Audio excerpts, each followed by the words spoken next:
2 Rois, le chapitre 5. Et nous allons faire une assez longue lecture. 2 Rois 5, nous lisons à partir du verset 15. Et nous lirons jusqu'au verset 27. 2 Rois 5, le verset 15 jusqu'au verset 27.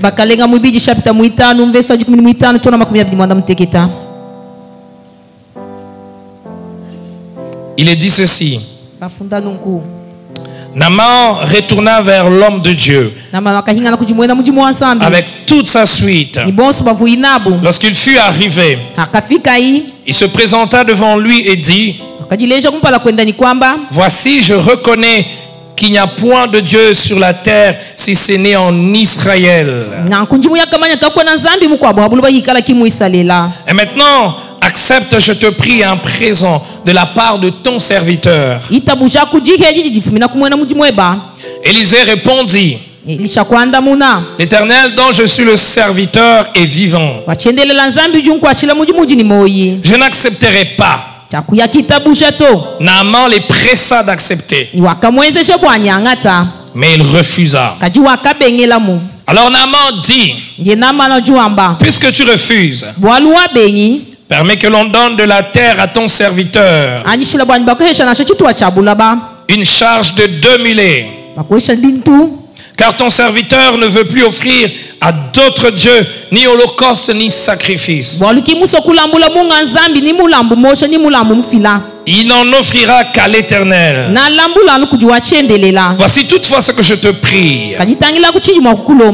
Voici toutefois ce que je prie l'Éternel de pardonner à ton serviteur. Quand mon maître entre dans la maison des Rimon pour s'y prosterner et qu'il s'appuie sur ma main, je me prosterne aussi dans la maison des Rimon. Vers l'Éternel, pardonner à ton serviteur lorsque je me prosternerai dans la maison des Rimon. Élisée lui dit: va en paix. Lorsque Naaman eut quitté Élisée et qu'il fut à une certaine distance, Géasi, serviteur d'Élisée, homme de Dieu, s'est dit en lui-même: voici mon maître a ménagé Naaman, ce Syrien, en n'acceptant pas de sa main ce qu'il avait apporté. L'Éternel est vivant. Je vais courir après lui et j'en obtiendrai quelque chose. Et Géasi courut après Naaman. Naaman, le voyant courir après lui, descendit de son char pour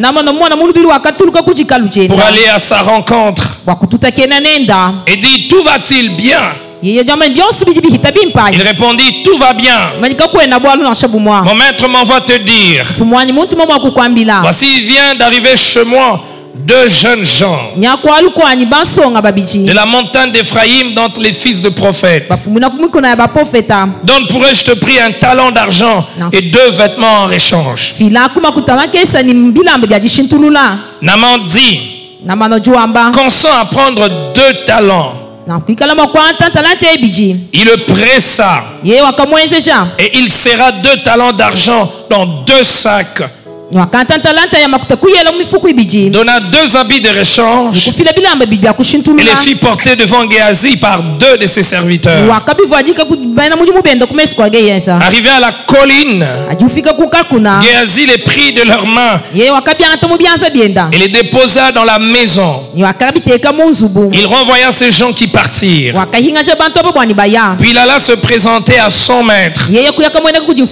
Élisée lui dit: d'où viens-tu, Géasi? Il répondit: ton serviteur n'est allé ni d'un côté ni d'un autre. Mais Élisée lui dit: mon esprit n'était pas absent lorsque cet homme a quitté son char pour venir à ta rencontre. Est-ce le temps de prendre de l'argent? et de prendre des vêtements, puis des oliviers, des vignes, des brebis, des bœufs, des serviteurs, des servantes. La lèpre de Naaman s'attachera à toi et à ta postérité pour toujours. Et Géasi sortit de la présence d'Élisée avec une lèpre comme la neige.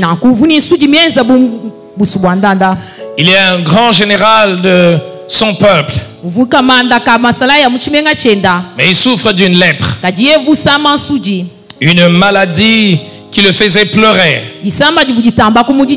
une maladie qui faisait que malgré tous les trophées, tous les honneurs qu'il avait, c'était pas un homme heureux. Et une petite jeune fille juive qui avait été captive et qui était comme sa servante. Comme elle habitait dans sa maison, elle s'est rendue compte que le mari de ma maîtresse a quelque chose qui le dérange.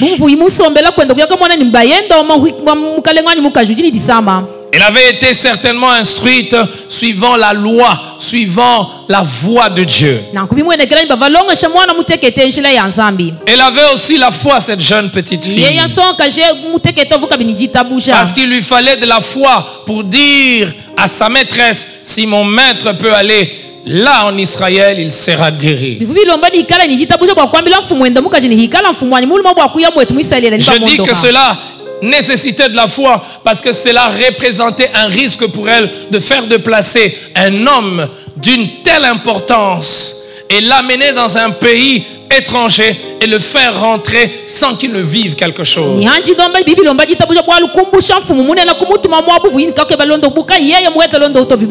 Certainement qu'elle a pesé tout ce que cela pouvait représenter.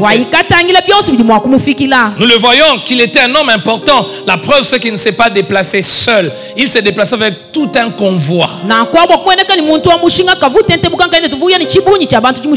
on ne peut pas faire déplacer un homme aussi important pour une chose qui ne vaut pas la peine.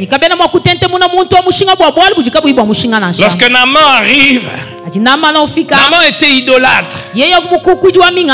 Leur peuple adorait Rimon. Le roi d'ailleurs adorait Rimon. Et comme il était l'officier sur lequel le roi s'appuyait, c'est clair que lui aussi était donc idolâtre. Mais ces idoles n'ont pas pu guérir sa maladie. Ces idoles n'ont pas pu soulager sa peine. Ces idoles n'ont pas pu ôter sa honte et son opprobre. Mais quand il se rend en Israël, alors là il rencontre les vrais dieux, le créateur des cieux et de la terre, celui qui avait créé sa peau, celui qui avait créé tous ses organes. Et Dieu ne fait pas des choses comme des idoles. Des idoles où les cultes aux idoles sont caractérisés par des cérémonies et des rites stériles. Naaman est habitué au culte aux idoles et avec toutes les pratiques qui vont avec ces genres de culte.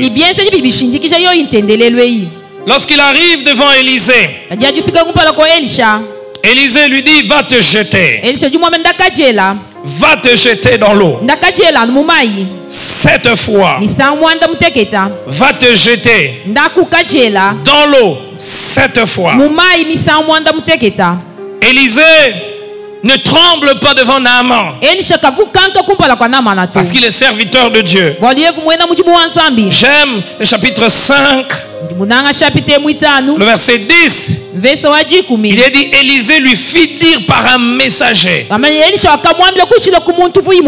Élisée n'a même pas voulu le rencontrer physiquement. Élisée envoie simplement un messager pour lui dire, va et lève-toi, va et lave-toi 7 fois dans le Jourdain, et ta chair redeviendra saine et tu seras pur. Il est le Dieu puissant, le Dieu vivant. Il utilise même certaines choses naturelles pour apporter une guérison surnaturelle. Parce qu'en réalité, ce qui guérissait, ce n'était pas l'eau, mais c'était Dieu qui était derrière l'eau qui guérissait. Parce que dans l'eau du Jourdain, tout le monde qui pouvait se jeter dans cette eau n'était pas forcément guéri. Mais c'est Naaman qui avait l'instruction de Dieu, qui avait une parole de Dieu, qui en se jetant dans cette eau-là allait être guéri. Eh bien, Dieu ne donne pas cette instruction pour rien. C'était pour apprendre à ce général idolâtre l'obéissance à Dieu. La soumission à Dieu. Tu veux être guéri par Dieu. Tu dois te soumettre à Dieu. Tu dois faire ce que Dieu te demande de faire. Il n'y a pas de guérison, il n'y a pas de miracle, il n'y a pas de vrai intervention divine là où il n'y a pas de soumission à Dieu. Mais comme il est idolâtre, comme il était certainement rempli de lui-même, au verset 11, il est irrité. Il est donc fâché. Et il veut rentrer. Il dit, voici, je me disais, il sortira vers moi. Donc, Élisée n'est même pas sorti pour le voir. Élisée n'est même pas sorti pour le rencontrer. Il dit, je pensais qu'il allait se présenter lui-même. Il invoquera le nom de l'Éternel, son Dieu. Il agitera sa main. Voyez-vous, c'est un idolâtre habitué au rite. Et sur la place, il guérira les lépreux. Mais il doit apprendre cette leçon importante. L'essentiel, c'est pas l'homme de Dieu, le serviteur de Dieu. L'essentiel, c'est que tu te soumettes au Dieu qu'adore l'homme de Dieu. Qu'il sorte vers moi. Il agite sa main. Il va parler. Il va pratiquer des choses. Non, Naaman, le Dieu de la Bible d'Israël n'est pas semblable à tes idoles. Son serviteur, grand soit-il, n'est pas plus important que Dieu lui-même. Tu n'as pas besoin d'Élisée, tu as besoin du Dieu qu'Élisée sert. Et même si Élisée ne te rencontre pas, soumets-toi au Dieu d'Élisée. Et alors, ceux qui étaient dans son cortège essaient de le convaincre.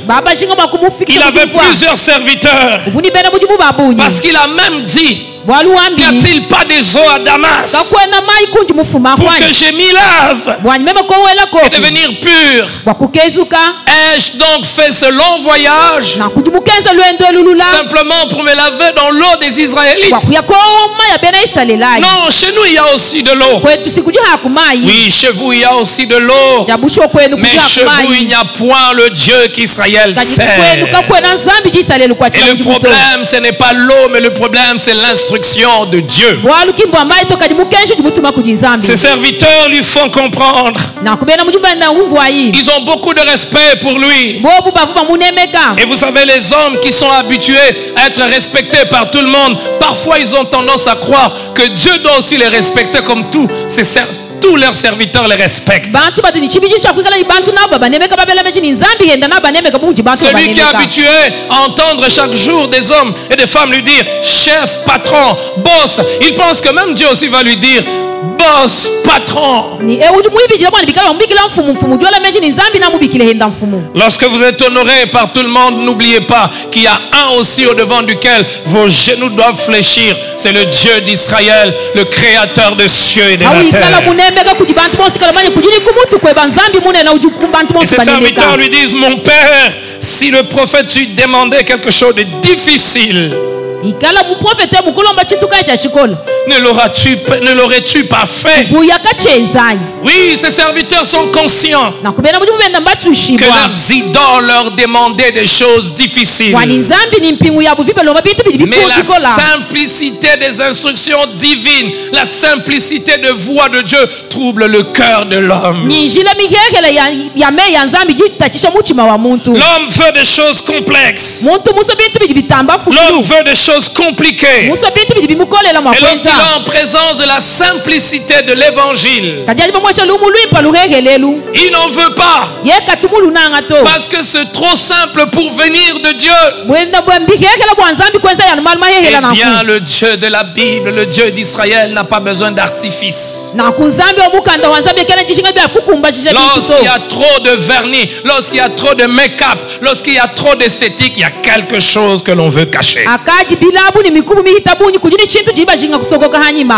Et lorsqu'il descend dans cette eau du Jourdain, il se jette pour la première fois, la deuxième fois, la troisième fois. À chaque étape où il se jetait dans cette eau, c'était son orgueil qu'il abandonnait dans l'eau. Oui, le grand général Naaman se jette dans l'eau comme un petit enfant. Oui, mais c'est la voie par laquelle il faut passer pour être guéri. Se soumettre à Dieu. Et l'orgueilleux ne se soumet pas à Dieu. L'orgueilleux, les instructions de Dieu sont trop lourdes pour lui. Il a un ego exagéré. Il ne peut suivre les instructions de Dieu. Mais Naaman a besoin de la guérison. Il se jette dans l'eau pour la première fois, la deuxième fois, la troisième fois, la quatrième fois, la cinquième fois, la sixième fois, et il n'y avait rien. Et quand il se jette la septième fois, son corps devient pur, sa chair redevient, et la Bible dit sa chair redevint comme la chair d'un jeune enfant. Et il fut pur. La honte était ôtée. L'opprobre était ôté. Alors Naaman est touché par ces miracles. Frères et sœurs, Élisée était sûr de Dieu. Et il savait que Dieu était plus que toutes les idoles que Naaman adorait. Et il a laissé Naaman entrer en rencontre avec la puissance infinie de Dieu. Et Naaman a expérimenté cette puissance de Dieu. Il a vécu un miracle. Et lorsqu'il vit ces miracles, il rentre vers l'homme de Dieu. Et cette fois-ci, Élisée le reçoit. Voyez-vous, un vrai serviteur de Dieu ne veut pas que les hommes les rencontrent avant que les hommes ne rencontrent le Dieu qu'ils servent. Le véritable serviteur de Dieu ne veut pas d'abord que les hommes viennent à lui, qu'ils viennent, qu'ils aillent d'abord vers Dieu, ensuite ils peuvent venir vers moi. Qu'ils s'attachent d'abord à Dieu, ensuite ils peuvent s'attacher à l'homme de Dieu. Qu'ils servent d'abord Dieu, ensuite ils peuvent servir l'homme de Dieu. Qu'ils donnent d'abord à Dieu, ensuite ils peuvent donner à l'homme de Dieu. Il se présente devant lui. Et il dit, je reconnais qu'il n'y a point de Dieu. C'est surprenant d'entendre Naaman dire je reconnais. Non seulement c'est surprenant, mais c'est instructif. Naaman, quand il dit je reconnais, ça veut dire que lorsqu'il est venu, lorsqu'il est allé en Israël, il n'est pas allé avec la conviction que le Dieu d'Israël était au-dessus des Rimon. Il est allé en Israël pour dire, je vais essayer encore une autre solution que l'on me propose. Que ferais-je si en allant en Israël ça peut résoudre mon problème? Je veux quand même y aller. Mais lorsqu'il a expérimenté les miracles de Dieu, de doute, il dit, je reconnais. Et en préparant ce message, je prie et je priais pour cette église et je dis, Seigneur, permets que dans cette église, que ceux qui sont venus simplement comme des spectateurs, ça fait peut-être 5 ans, ça fait 10 ans, que cette année, non seulement qu'ils viennent pour voir une autre église, mais qu'ils reconnaissent qu'en ce lieu, nous adorons le Dieu puissant, le Dieu vivant, le Dieu d'Israël.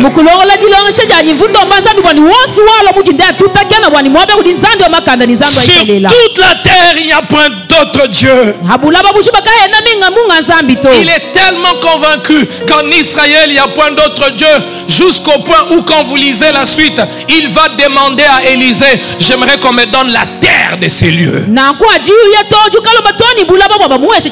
me donne la terre de ces lieux, parce que je ne veux pas adorer les dieux que j'ai laissés en Syrie. Et il veut faire comme il fait avec les idoles. Il veut faire comme il faisait avec Rimon. Il dit, oh, j'ai amené de présents. Accepte, je te prie, un présent de la part de ton serviteur. Richesse. Bien. Accepte cela. Mais Élisée le regarde. J'aime ce qu'il dit. L'Éternel dont je suis le serviteur est vivant. Je n'accepterai pas. Je n'accepterai pas les présents qui viennent de toi. Naaman le presse avec insistance. Je ne sais peut-être quel argument il a utilisé. Naaman le pressa. Il le pressa d'accepter. Mais malgré ses insistances, Élisée refusa. Il refusa pourquoi? Alors que c'est l'homme de Dieu. Celui qui sert à l'autel, mange à l'autel. C'est l'homme de Dieu qui doit être honoré. Naaman est venu honorer l'homme par lequel Dieu a agi. Naaman est venu honorer l'homme par lequel Dieu s'est manifesté. Mais Naaman est encore idolâtre. Même s'il a reconnu que le Dieu d'Israël c'est le seul vrai Dieu, Naaman n'est pas encore un converti. Naaman n'a pas encore vraiment abandonné toute son idolâtrie. Voilà pourquoi il veut adorer Dieu. Il veut faire pour Dieu comme il faisait pour ses idoles. Mais Élisée veut apprendre une leçon importante à Naaman. Et il nous apprend aussi ce matin cette leçon importante. Les services de Dieu, on ne les achète pas. On ne les vend pas. Les guérisons de Dieu, on ne les achète pas. La prière, on ne l'achète pas. On ne vend pas la prière. Alors que pour ces idoles, quand les idoles, ils devaient leur apporter des biens. Ils devaient leur apporter des présents. Pour que les dieux soient apaisés. Pour que les dieux agissent. Ils devaient offrir des sacrifices. Et nous voyons qu'à l'époque, il y en avait même des dieux qui exigeaient que l'on puisse offrir des enfants. Il y avait des cultes dans lesquels il y avait une prostitution. Mais le Dieu d'Israël, le vrai Dieu du ciel et de la terre, il n'exige pas nos présents avant d'exiger l'obéissance. La seule chose que Dieu exige de nous, c'est l'obéissance, l'obéissance, l'obéissance, l'obéissance et encore l'obéissance. Et Naaman doit rentrer avec ses biens. Parce qu'on n'achète pas ce que Dieu fait. C'est pour cela c'est un malheur quand on vend les prières, on vend les prophéties, on vend les bénédictions, on vend les nuits de prière dans les maisons des gens. J'aime ce qu'elle dit. L'Éternel dont je suis le serviteur est vivant. Je ne suis pas serviteur des présents que tu as. Je ne suis pas serviteur pour les biens que tu as. Je suis serviteur d'un Dieu vivant. Que des fois certaines personnes, quand ils ont des problèmes, ils pensent qu'en donnant une offrande particulière que quelque chose va changer. Que des fois même on dit à des personnes, donne une offrande particulière et les choses vont changer. Si c'est une instruction divine, alors il faut le faire. Parce que derrière chaque instruction divine, il y a toujours quelque chose que Dieu veut travailler dans notre cœur. Lorsque Dieu te demande de donner un bien, de donner un présent, c'est parce qu'il veut travailler quelque chose dans ton cœur. Mais Dieu ne demande pas parce qu'il veut s'enrichir. Dieu ne nous demande pas des biens parce qu'il veut s'enrichir. Dieu ne nous demande pas de biens parce qu'il est pauvre. Dieu ne nous demande pas de donner nos offrandes et nos dîmes parce qu'il est pauvre. Parce que sa maison va tomber. Parce que son église sera en faillite. Chaque fois que Dieu nous demande quelque chose, c'est simplement parce qu'il veut travailler quelque chose dans nos cœurs. Mais il ne vend pas les bénédictions. Dieu ne vend pas les guérisons. Malheur à celui qui pense qu'il peut acheter une guérison auprès de Dieu. Malheur à celui qui pense qu'il peut acheter une sécurité auprès de Dieu. On ne l'achète pas. Il est souverain. Il est au-dessus de tout trône, de toute richesse. L'or et l'argent lui appartiennent. Toutes les richesses du monde lui appartiennent. Les hommes ne sont pas propriétaires de leur propre richesse. La preuve, c'est qu'aucun homme n'emporte dans l'au-delà toutes les richesses pour lesquelles il s'est battu sur la terre. Il laisse tout. Comment celui qui est intendant peut-il faire croire au propriétaire qui lui donne et qui l'enrichit? Oh Élisée, quelle leçon tu nous donnes. Il ne sert pas pour l'argent. Il ne sert pas pour s'enrichir. Ce qui est fort, c'est qu'il ne l'a même pas rencontré au début. Vas-y, jette-toi. Et quand il rentre avec des présents, il dit je ne prends pas. Il le presse et il ne prend pas. Et malheureusement, à côté d'Élisée, malgré toute la grandeur de son caractère et de son ministère, il y avait Géhazi. Et aujourd'hui, le dimanche, Géhazi nous enseigne une erreur qu'il ne faut pas commettre dans la vie. Parce que nous sommes en train de parler des erreurs qu'il ne faut pas commettre. Des erreurs qui ruinent des vies. Géhazi était là et il voyait tout ce qu'Élisée faisait. Il dit, ah mais c'est vieux, je ne le comprends pas. Ah, tu as eu une passe en or. Ta vie allait changer. Oh vieux. Vieux, laisse ces histoires-là, nous sommes sur la terre. L'or et l'argent appartiennent à l'Éternel. Les richesses du monde sont pour lui. Si Dieu nous donne, nous pouvons jouir. Et bien les vrais serviteurs de Dieu, c'est que toutes les richesses ne sont pas bonnes. Celui qui marche réellement avec Dieu, même si il n'est pas pasteur, même s'il n'est pas prédicateur, il sait qu'il y a des présents que l'on vous donne et qui sont un poison pour votre vie et pour votre destinée. Il n'y a que celui qui n'a pas le discernement spirituel qui pense que tout cadeau, tout don est une preuve d'amour. Il y a des cadeaux qui sont au fait des pièges pour notre âme. Oh, mais Géasi ne l'a pas encore compris. Géasi ne l'a pas encore compris. Comme à l'époque d'Élie, Élisée a été un serviteur pour Élie. Élisée aussi avait un serviteur. Élisée a pu recevoir la double portion qui était sur Élie. Mais Géasi n'a pas pu recevoir la double portion qui était sur Élisée. Car il n'était pas à côté d'Élisée. Comme Élisée était à côté d'Élie. Élisée était à côté d'Élie.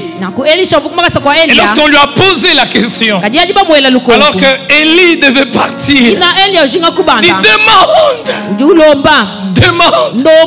Il dit, je veux recevoir la double portion qui est sur toi.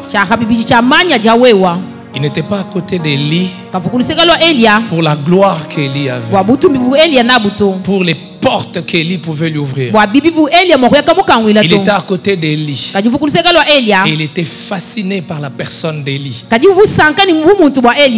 En étant à côté d'Élie, il a connu encore davantage mieux le Dieu d'Élie. Lorsqu'il demandait la double portion, il voulait dire que le Dieu que j'ai vu agir en toi fasse avec moi le double de ce qu'il a fait en toi. Et l'histoire montre que le ministère d'Élie totalise le double de miracles d'Élie. Mais Géasi, quand il était à côté d'Élisée, c'était l'argent. C'était la richesse. Il voit l'autre le laisser partir. J'aime le terme que l'écrivain utilise. Il dit, voici mon maître a ménagé. Il a ménagé cet homme. Non. Quand tu es un homme de Dieu, que tu as les dons et que Dieu se manifeste, profite. Ils reçoivent les miracles. Toi tu reçois. C'est vrai que la Bible dit, faites part de tous vos biens à ceux qui vous enseignent. Et ceux qui ne le comprennent pas, il y a des choses qui ne vivent pas. Mais ceux qui enseignent ne doivent pas chercher à recevoir les biens de n'importe quelle manière. Non. Non, mes frères. Ils ne doivent pas chercher à obtenir les biens de n'importe quelle manière. Alors il va courir. Et il n'attend pas que Géasi soit... Il n'a pas fait quand Géasi était en présence d'Élisée. Quand Élisée était en train de refuser les biens, lui était en train de faire un plan. Qu'il sorte, qu'il s'éloigne un peu, et je vais le suivre. Lorsque Naaman est à quelques mètres, à quelques distances de chez Élie, alors il voit un homme courir. Oh Naaman, si tu savais que tu courais derrière la lèpre de Naaman. Si Géasi, tu savais que tu courais derrière la lèpre de Naaman. Lui pensait courir derrière la richesse, mais courait derrière la lèpre de Naaman. Combien de personnes sont aussi là dans notre monde? Combien de fois nous-mêmes nous pensons que nous courons vers des bonnes choses, mais nous courons vers la lèpre, vers la ruine de nos âmes. Lorsque Naaman aperçoit Géhazi, Naaman arrête son char. Il descend. Signe de respect. Il n'allait pas descendre s'il ne l'avait pas vu chez Élisée. Naaman a reconnu le visage de Géhazi. C'est le serviteur de l'homme de Dieu. Cet idolâtre a le respect pour cet homme Géhazi. Cet idolâtre a le respect pour Géhazi. Il descend de son char. Mais Géhazi n'a pas le respect pour le Dieu de son maître. L'acte de cet idolâtre devait le faire réfléchir. Il est général. Et Géhazi, toi tu n'es que serviteur d'Élisée. Mais le grand général descend de son char. Parce qu'il voyait au travers de toi le Dieu de ton maître. Il voyait au travers de toi le Dieu de ton maître. Et Géhazi descend, et Naaman descend. Et Géhazi invente un mensonge. Un gros mensonge. Il dit, mon maître a reçu 2 visiteurs. 2 jeunes gens qui viennent de la montagne d'Ephraïm, dont les fils des prophètes. Donne pour eux, je te prie, un talent d'argent. C'est-à-dire 15 kilos d'argent. Et 2 vêtements de réchange. Naaman a le respect parce qu'il a vécu un miracle. Il ne lui donne pas un talent, il ne donne pas 15 kilos, il lui donne 30 kilos, le double de ce qu'il a demandé. Il lui donne le double de ce qu'il a demandé. Non seulement qu'il lui donne le double de ce qu'il a demandé, il met dans 2 sacs et il lui donne 2 habits de réchange. Et il envoie même ses propres serviteurs pour porter cette charge pour Géhazi. Accompagner cet homme. Lorsqu'il arrive à la colline, parce que Naaman était déjà sorti de la ville. Imaginez la course qu'avait dû faire Géhazi. Lorsqu'ils arrivent à la colline, il dit aux serviteurs, vous pouvez rentrer.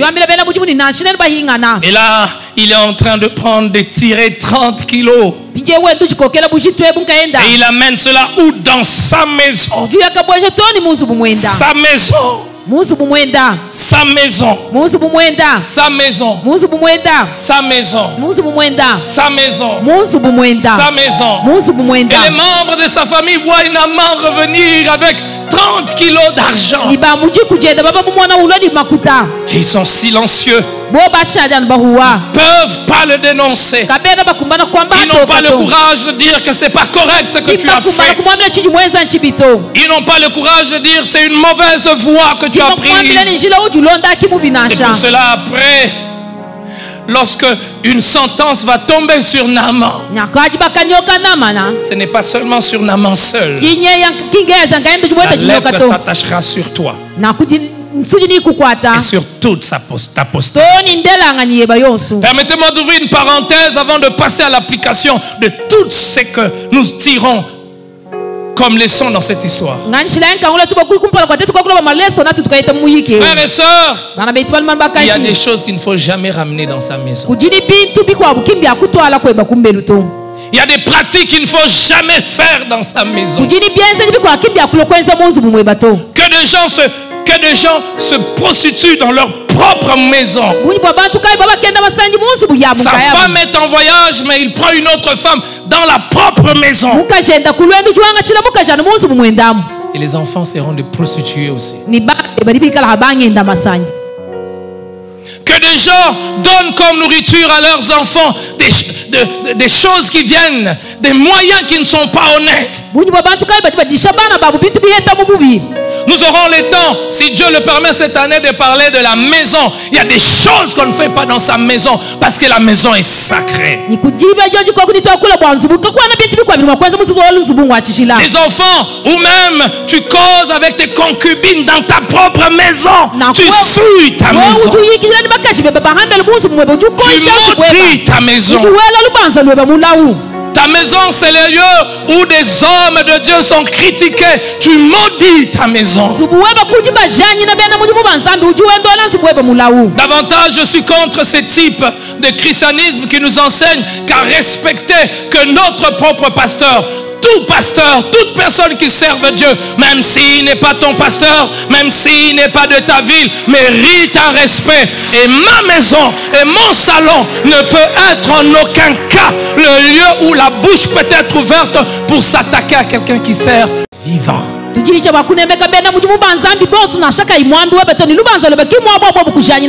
L'éternel que je sers est vivant.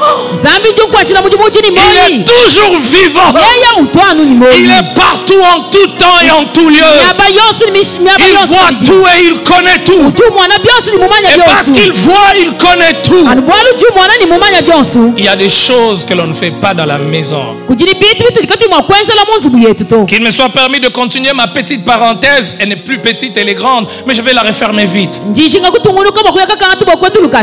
Cette semaine, je recevais un serviteur de Dieu qui est venu nous prêcher il y a très longtemps maintenant, qui vit en Angola. Et lors de l'échange qu'on avait avec lui, il y a quelque chose que je lui ai dit et qui m'a fait réfléchir moi-même. Dieu défend la position de père. Parce que Dieu est père. Et Dieu veut que chaque père soit le reflet de lui. Tu es père. Tu es père. Sois le reflet de Dieu. Et c'est pour cela que Dieu défend les pères.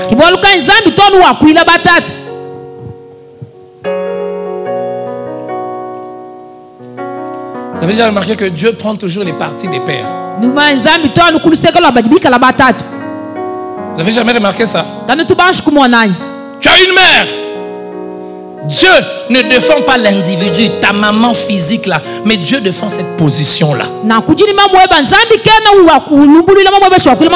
Ton père peut être bossu,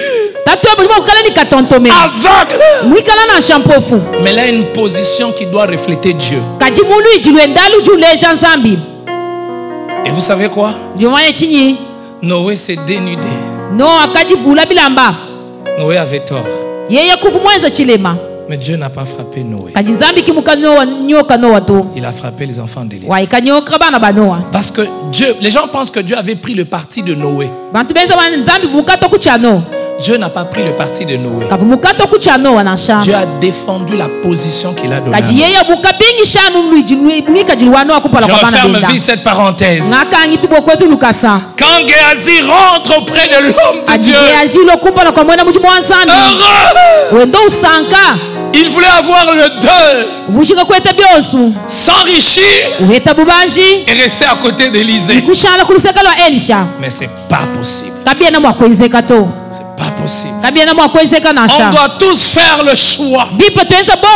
Soit nous courons derrière les matériels, soit nous servons Dieu. Et ce choix-là, il n'y a pas que les pasteurs qui doivent le faire. Même l'homme d'affaires, il est aussi serviteur de Dieu.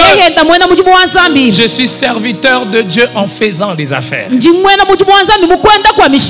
suis serviteur de Dieu en gagnant de l'argent. Tu es serviteur de Dieu en travaillant dans l'entreprise où tu travailles. Et tu dois faire ce choix-là. Servir les biens ou servir Dieu. On ne peut servir le deux. Et Jésus l'a dit. On ne peut servir maman et Dieu. Quel choix avez-vous fait? Quel choix as-tu fait? Parce que frères et sœurs, servir Dieu, c'est pas seulement prêcher. Servir Dieu, tu peux servir Dieu en vendant au marché, tu sers Dieu. Tu peux servir Dieu en gagnant beaucoup d'argent. Tu peux servir Dieu en enseignant à l'université, à l'école primaire. Tu peux servir Dieu en enseignant à l'école secondaire. En d'autres termes, c'est pas l'argent qui te conduit, c'est pas l'argent qui te dicte, mais c'est Dieu. L'erreur de Géhazi, c'est d'avoir une mauvaise attitude vis-à-vis des richesses. Et c'est cette mauvaise attitude qu'il faut éviter. Avoir une mauvaise attitude vis-à-vis des richesses. Lorsque Géhazi rentre, Élisée lui pose la question. D'où viens-tu, Géhazi? D'où viens-tu, Géhazi? Oh, quelle question! Il y a des questions qui doivent nous faire trembler lorsqu'on les entend. D'où viens-tu, Géhazi? Oh, Géhazi, d'où viens-tu? D'où viens-tu, Géhazi? Et Géhazi dit de nulle part. Tu n'es allé ni à gauche ni à droite, ni d'un côté ni d'un autre. Et Élisée lui regarde, il dit, mon esprit n'était pas absent. Oh, mais Élisée, comment tu as su cela? Tu n'étais pas là avec lui. Alfred Cohen, dans sa transcription, il dit, est-ce que je n'étais pas présent en esprit quand tu le faisais? Il y a un Dieu qui révèle des choses cachées. C'est pour cela quand il a posé la question à Géhazi, d'où viens-tu, Géhazi? C'était une possibilité encore pour Géhazi de se repentir. C'était encore une possibilité pour Géhazi de se repentir.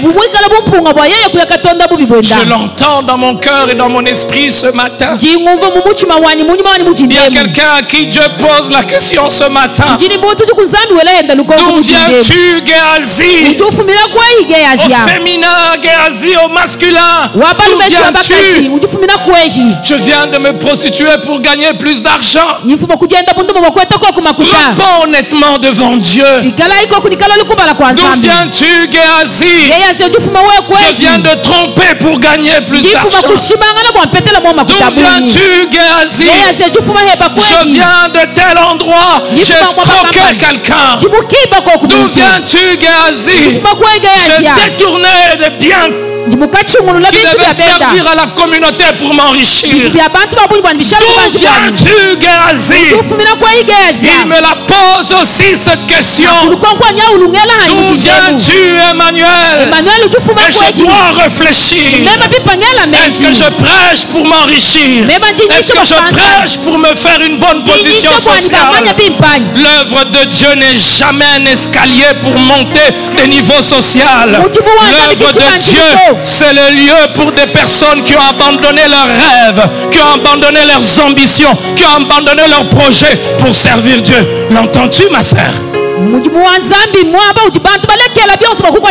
Parce que Dieu parle tantôt d'une manière, tantôt d'une autre. Et quand on prêche, il parle aussi au prédicateur. D'où viens-tu, Géhazi? Je viens d'accuser mon collaborateur. Je viens d'accuser quelqu'un pour avoir son poste et gagner plus d'argent. D'où viens-tu, Géhazi? de détruire un mariage. Je viens de délivrer à la rue des enfants. J'ai arraché leur père parce qu'il a plus d'argent. D'où viens-tu, Géasi? Je viens de falsifier une facture parce que j'aurai plus d'argent. Frères et sœurs, qu'est-ce qui te dirige? Qu'est-ce qui te conduit? Plusieurs personnes viennent à l'église. Nous venons à l'église, mais nous sommes conduits par l'argent. Parce que nous avons une vision mondaine de la vie. Nous pensons que réussite égale richesse matérielle. Regardez même quand on regarde les gens. Toute l'évaluation que notre monde fait sur les gens, la preuve qu'ils ont réussi, c'est l'argent. Eh bien non. Dans le royaume de Dieu, la richesse de quelqu'un n'est pas l'indicateur de sa réussite. Voyez-vous, vous ne dites pas amen parce que nous tous nous sommes infectés par ce venin de croire que réussite égale richesse.